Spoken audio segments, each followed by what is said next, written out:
I've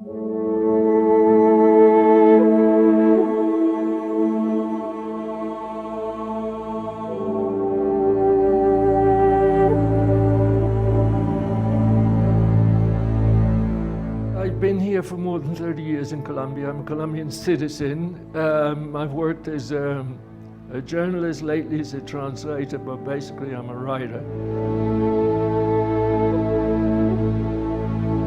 The book is called Ayahuasca Weaving Destinies. That ayahuasca affects the destinies of the people who drink it, and not only from the time they drink it onwards, that it gives them good luck or good vibes, but backwards, it kind of draws them in. The conceit of the book is that ayahuasca, which is called yahe here, works on people's destinies, not only forward from the time they drink it, but backwards. It kind of draws them in. It's a vegetal preparation with very strong physical purgative properties. It also opens up your perception to other realities. You can see spirits, you can see past lives, you can see your future, or so it is said. In other words, it has a very marked physical side. Desperately wanting to do yahe, but too shy to ask, and maddened by the hints of Franciscano, the jesting philosopher, who, especially when drunk with firewater, would boast of his visionary powers without revealing too much about them. It's multidimensional.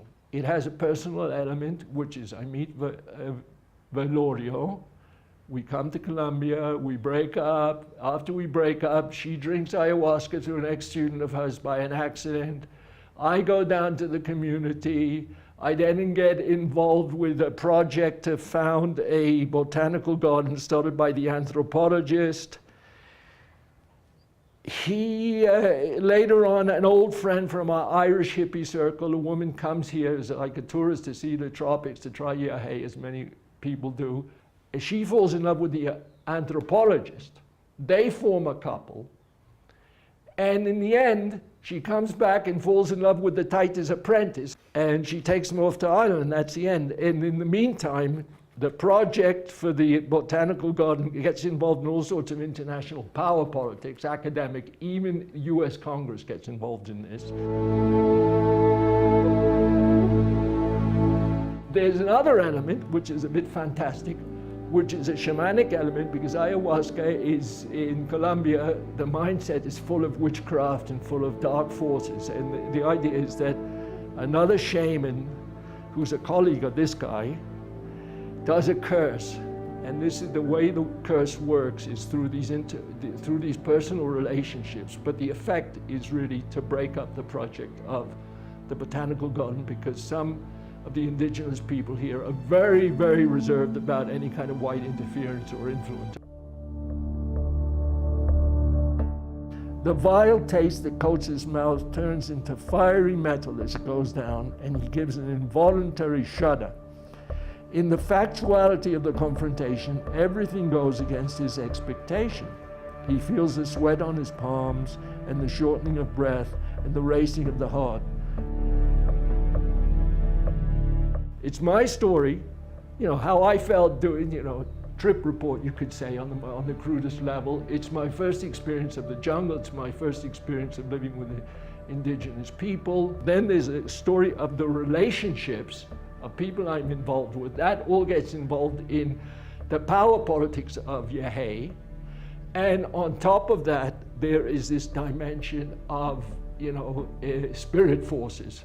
I have a critical attitude to ayahuasca, but obviously I haven't been drinking for more than 20 years. I think for physical health, it's undoubtedly a marvel. Inbuilt psychiatrist, it's also very good. It gives you a very good awareness of yourself and your problems.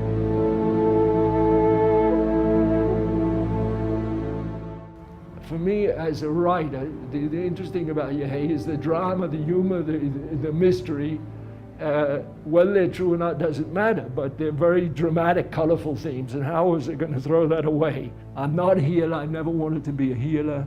I'm not a scientific expert I'm just a guy who's writing about it, and that's my contribution. I'm trying to show the interaction of the outside world, reality, modern reality, and the inner, a very private inner mystical experience.